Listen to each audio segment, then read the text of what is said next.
Hello and welcome to News Analysis on VOS TV. I am Imi Salami. Our first story. Edo State Deputy Governor Shaibu set to declare for Edo 2024 governorship race. Here's the report. Emerging reports indicate that the Deputy Governor of Edo State, Right Honorable Comrade Philip Shaibu, is set to declare his intention to join the Edo State 2024 governorship race. It is said that preparations have been put in place to enable the Deputy Governor formally declare his intention to run for the number one position of the state, as there is continuous pressure on him from various quarters to join the race. Information from a close source reveals that some persons and groups from both within and outside the country have been actively advocating for Shaibu to be part of the gubernatorial race, and as such he cannot shy away from it, even if it is against the wish of his boss, the Governor of Edo State, Obaseki. In the same vein, a member of one of the groups mobilizing for Shaibu revealed to a national print media on Thursday night that their support for the Edo State Deputy Governor stems from the fact that he is the most experienced amongst those who are vying for the governorship position, as he has been part of Obaseki's reforms as an insider. He also mentioned that the deputy governor has the requisite street credibility to govern the state, as he is like a bridge between the old and the young. He further mentioned that the deputy governor has a huge following, as his supporters cut across the ruling People's Democratic Party (PDP), the opposition All Progressives Congress (APC), and the Labour Party. Note that the timetable for the forthcoming Edo State gubernatorial polls is scheduled for September 21, 2024. Imi Salami, VOS TV News, Benin. Wow, we've had the report. We've seen that some groups, some persons are the ones advocating for Shaibu to run for the governorship race. I tell you, the coming days are going to be very, very interesting because we've seen what played out. And then as we await his declaration, I just hope the fragile relationship between Shaibu and Godwin Obaseki, would not be totally shattered, because over the past few weeks, we saw what happened, what played out, the rift, the back and forth between Obaseki and Shaibu, when Shaibu instituted a suit against the state on the ground that over an alleged impeachment plot. This came as a shock to many of us too. Edo people, because we thought the governor and his deputy were the perfect duo. We could see the relationship, the love, the friendship, the loyalty between them, and then it was a big shock when the suit came into public domain, and subsequently a series of events followed. We saw how gradually the deputy governor was excluded from a lot of state activities, from a lot of state functions. You see situations whereby they'll mention the office of the SSG, the office of the Speaker of House of Assembly, but they wouldn't mention anything about the deputy governor. And then at a public event, we saw that event where the deputy governor was trying to exchange. I think at that event also he was sidelined, but he was trying to exchange pleasantries with the governor, and a security, blocked his way, prevented him. And I'm like, why would you do this? In the open, in the church, you have to do this. You have to, prevent your deputy. I felt that situation could have been handled better, with the governor, giving an order telling the security, to back down and all of that. We also saw a series of events where his media team, the media team of the deputy governor, was asked out of an event, and the deputy governor, he was so livid, he was so angry, and then he walked out of the event. And then a series of other things, the eventual relocation of his office, from the government house to number 7 Osadebe Avenue in GRA, Benin City. And we saw what happened, the back and forth. At first he didn't want to go there. There were claims that the place was waterlogged, it was an abandoned building, it lacked the basic amenities and all of that. And then after the back and forth, finally, good persons, a number of persons prevailed on the deputy governor, and he withdrew his suit, from court, and he tendered an unreserved public apology to the governor and all of that. And subsequently, the governor was like, okay, To err is human, to forgive is divine. Let's move forward. Let's move Edo State forward. Let's finish better. Let's get back to how we were in the beginning. And we've seen that, okay, gradually things, the friendship, was getting restored. And then we saw the deputy governor moving into the new office, amidst prayers and worship with clergy, sanctifying the office and all of that. And the deputy governor, I mean, has been, performing his official duties. He has eased back into, the normal routine and all of that. But the shocker now is that he is set to declare, and this is the cause of the rift between them. And we saw the tension, they put the state in and all of that. And now this is coming back. The excuse now is that even if the deputy governor does not care about running for the position because he doesn't want to offend his boss and all of that, the groups, they are saying no, they want him to run, that he's the most experienced amongst all of those vying for the position. Yes, we've seen, I think he started right from he went into politics right from way back when he was in school, and then we saw how he went into the House of Assembly, then under APC. We know he was the right-hand man of the ex-governor of the state, Adams Oshomole. We saw all of that. I think he was the chief whip, and then he went to the House of Representatives, and now he's been a two-term deputy governor. Yes, if they say, okay, amongst all of those vying for the position, he's the most qualified, he's the most experienced, fine. And then another excuse they're giving is that another reason they said they are pushing for him to join the race is the fact that he has the street credibility. They're saying he can relate with both the old, the young, the middle-aged men, women. So, like, he knows what's up. Yes, we know that. When you see the deputy governor, definitely you know that he knows what's up. He's a footballer, Bendel Insurance, and we've seen the improvements with Bendel Insurance and all of that.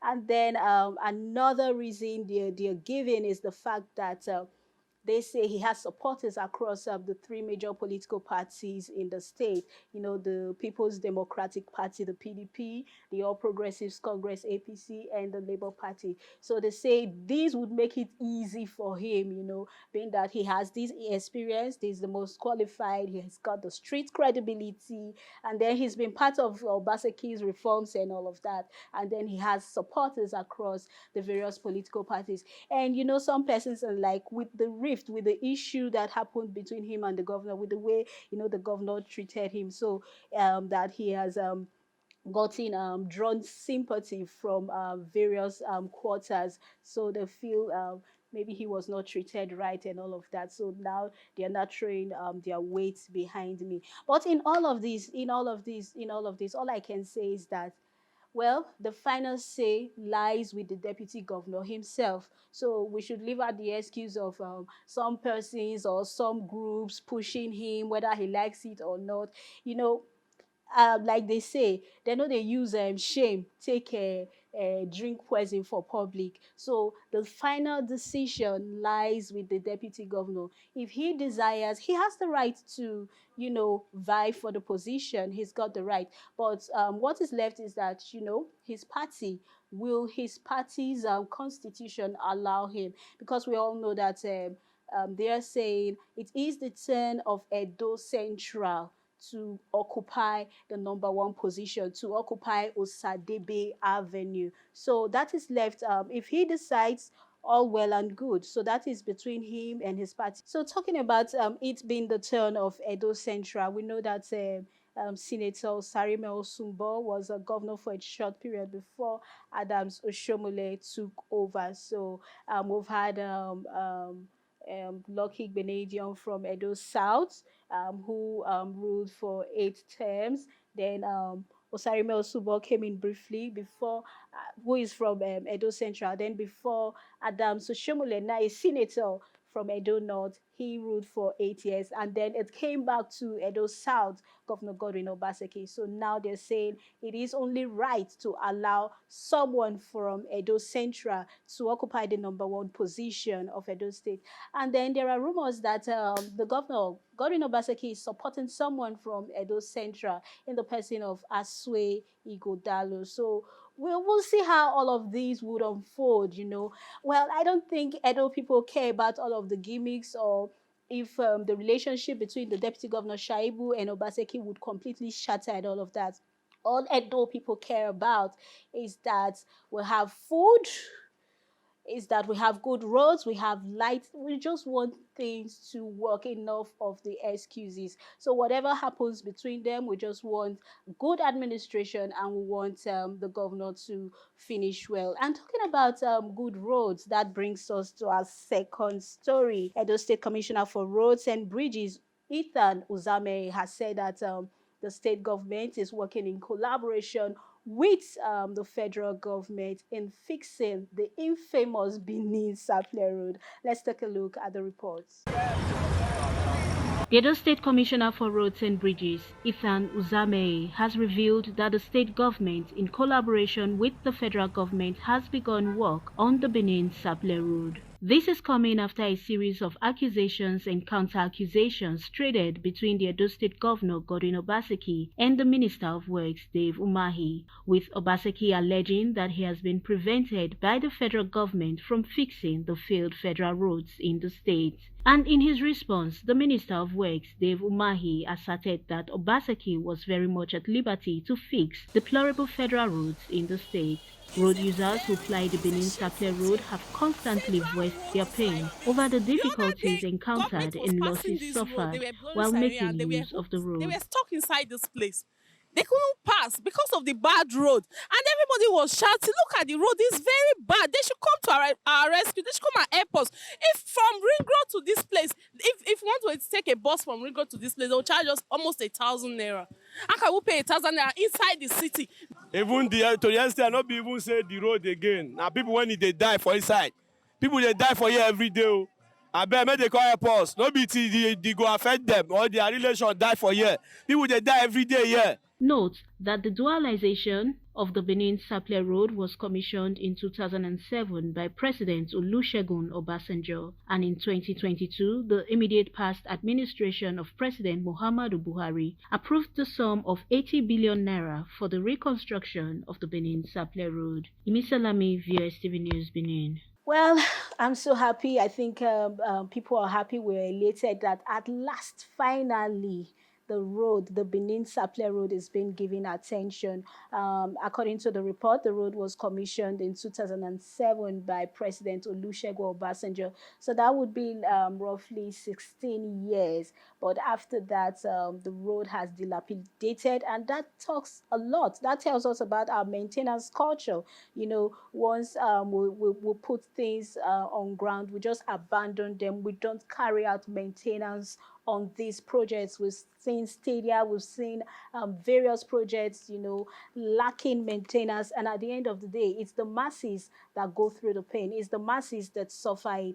And like the Benin Sapele Road, we've witnessed a lot of loss, a lot of hardship, a lot of suffering, with the loss of lives, loss of properties, loss of goods. And then, you know, it in a way affects the economic prosperity of the state, because we know that Edo State is a gateway between the core south and the north. You know, we have goods and services moving through Edo State to other parts of the nation.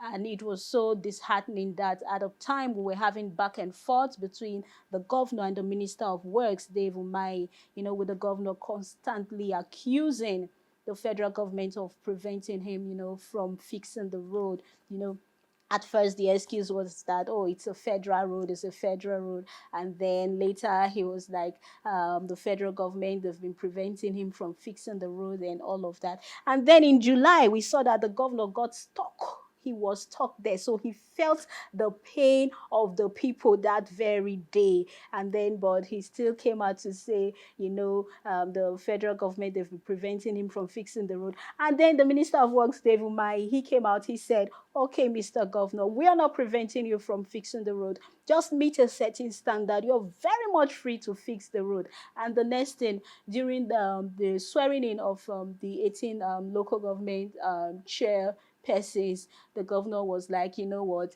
the state is going to collaborate with the local government in creating alternative routes, in constructing alternative routes, and then they will monitor the movement through those alternative routes. When it's like about a year for your administration to be over, you had all of this time to do all of this planning, to do all of these things, but you kept accusing the federal government of neglecting federal roads in your state. You didn't do anything about the roads, and then you said they were preventing you from fixing the roads. But your people, who should be your number one priority, are suffering going through that road. They're going through a lot of hardship. And then when it's about a year for you to bow out, you're saying you want to collaborate with the local government to create alternative routes. Really, if you really wanted to create alternative routes, why didn't you put all of these in place, before now? But we're happy that finally, the road is being worked on and all of this back and forth is over. What is important is that at the end of the day, the road is motorable. It's for the good of the state. It's for the good of, the nearby states and all of those who make use of the road. And we're expecting better days ahead. That's the much we can take today on News Analysis. News Analysis comes up every Mondays, Wednesdays, and Saturdays. Until next time, I am Imi Salami. Stay blessed.